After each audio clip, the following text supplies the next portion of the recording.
since di ko nakuha yung name niya, inantay ko na lang magkaroon ng class election.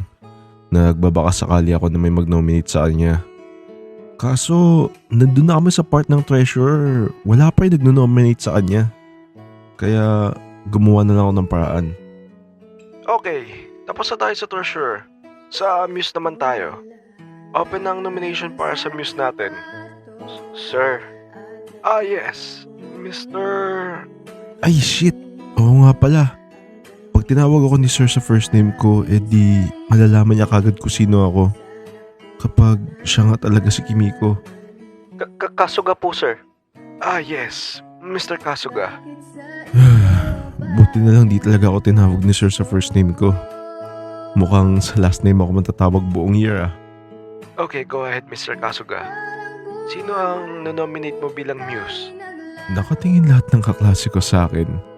Parang nagkamali ata ako ng desisyon. Sir, I nominate po yung... Ayun. Ano nga yun? Tinuro ko yung babaeng nambuli sa akin since di ko pa naman alam yung name niya. Pero kapag tinawag naman siya ni sir, at least na-confirm ko kung siya ba talaga si Kimiko. Sino dyan? Yung may kulay red po na backpack, sir. Si Miss Aikawa. Wait, Japanese first name niya? First name niya ba yun or last name?